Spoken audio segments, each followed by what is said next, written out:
بسم اللہ الرحمن الرحیم۔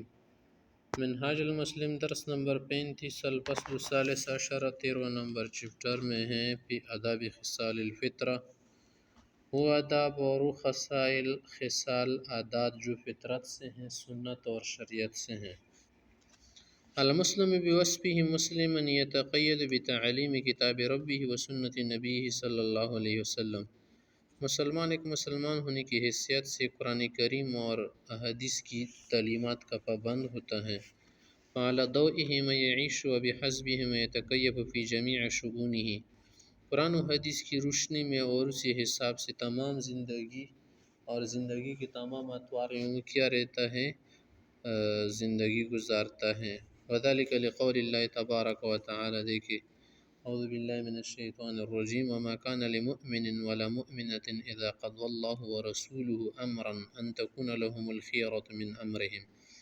اللہ و رسول جب فیصلہ کرتے ہیں تو کسی مسلمان مرد و خواتین کے لیے گنجائش نہیں کہ اس میں کیا کرے، ادھر ادھر سوچے، پھر وہی کرنا ہے۔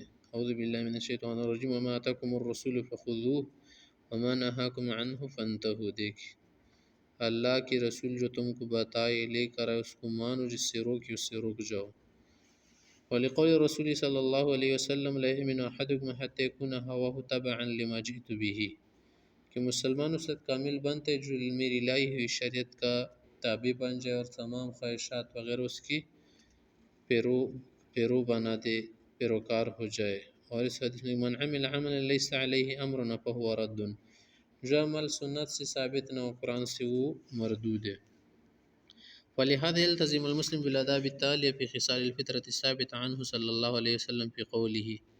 ان خصال اور عادات سنن پر مسلمان چلے گا۔ خمس من الفطر الاستحداد، کیا کرنا، زیر ناپ صاف کرنا، والختان ختنہ کرنا، وقص الشارب مونچھے کم کرنا، ونتف الابط اور بغلوں کے بالوں کا اکاڑ دینا، نکال دینا، وتقلیم الاظافر اور ناخنوں کا کاٹنا۔ وهذه الآداب هي الختان هو قطع الجلد التي تغط رأس الذکر۔ ختان معنی کیا ہے؟ ختنہ کرنا، جو مردوں کا ہوتے ہیں، عموماً لڑکوں کا۔ ويستحب يكون ذلك يوم السابع الولادة، 7ویں دن مستحب ختن النبی صلی اللہ علیہ وسلم كل من الحسن والحسین ابن فاطمہ الزہرا وعلی رضی اللہ عنہم یوم سابع الولادہ، کہ حسن حسین صاحب کا ان کی جو ختنہ تھی پیغمبر صلی اللہ علیہ وسلم نے 7ویں دن کی تھی۔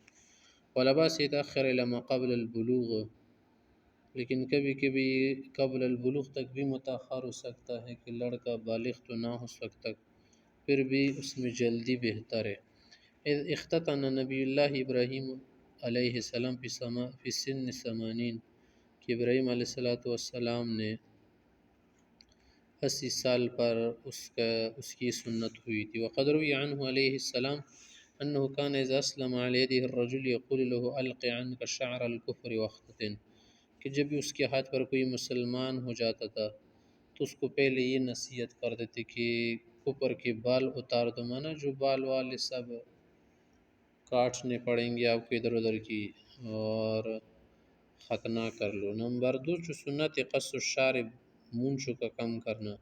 فیجوز المسلم شاربہ الذی یتدلی علی شافته، جو ہونٹ کے اوپر بال نیچے آ جائے اس کو کاٹنا پڑتا ہے۔ وملخیت فیوفر حتی تملا وجهه، اور داڑھی کو رکھے گا تاکہ اس کا چہرہ پر رہے۔ وترویہ لقول رسول صلی اللہ علیہ وسلم جز الشوارب، مونچھے کم کرو، وارخ اللحى، داڑھی رکھو، خالف المجوس، مجوس کی مخالفت کرو کہ وہ مونچھی بڑی رکھتی داڑھی نہیں رکھتی۔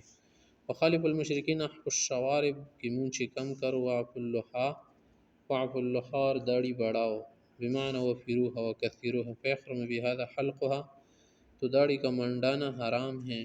یتجنب القزع، اسی طرح سے بال سر کے بیچ سے منڈا کے اور کناروں پر چڑ کے یہ بھی نہیں کرے گا۔ حلق باز الرأس و ترک الباز، لقول ابن عمر رضی اللہ عنہ نہى رسول اللہ صلی اللہ علیہ وسلم عن القزع۔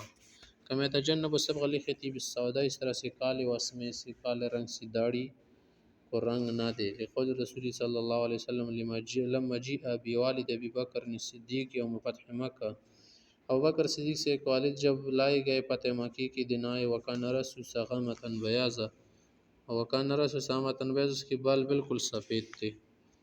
فرمایا کہ جب بھی لباز نساء اس کو لے جاؤ فلتغیر بشین جنب السواد، اس کی داڑھی کو رنگ دو لیکن کالا نہیں، اما الصبغ بالحناء والکتم فاستحسن الخضاب بہما، حنا میں ہندی سرخ رنگ یا زرد رنگ جو ہے نا کتم یہ بہتر ہے۔ وَإِنْ وَفَّرَ الْمُسْلِمُ شَعْرَ رَأْسِهِ وَلَمْ يَحْلِقْهُ أَكْرَمُ بِالدُّهْنِ وَالتَّصْرِيحِ، اگر ایک آدمی سر کے بال رکھتے تو پھر اس پر لازم ہے کہ اس کو تیل دے، اس کی کنگھی کرے، لقول رسول صلی اللہ علیہ وسلم من کان له شعر فلیکرمہ، اگر کسی کے بال ہے تو اس کا خیال رکھے۔ نمبر 34 سنت نتف الابط، بغلوں کے بال نکال دینا، فینتف المسلم شعر ابطیہ وان لم یقدر علی نتف حلق، اگر نکالنے سے درد کرتا ہے تو پھر کیا کرے، بلیڈ اور کسی مشین وغیرہ سے کیا کر دے، ختم کر دے، کوئی دوائی، او تو اللہ بن نورا ونفیہ لیزول، یہ کسی دوائی ہیئر ریموول سے کیا کرے، اسے ختم کرے، ریمو کرے۔ نمبر 5 تقلیم الاظافر، ناخنوں کا تراشنا کاٹنا، ویقلم المسلم اظافرہ ویستحب له یبدأ بالید الیمنی، دائیں ہاتھ سے شروع کرے، ثم الیسری، پھر بائیں کی کاٹ دے، ثم الرجل الیمنی فالیسری، پھر دائیں پاؤں اور بائیں پاؤں۔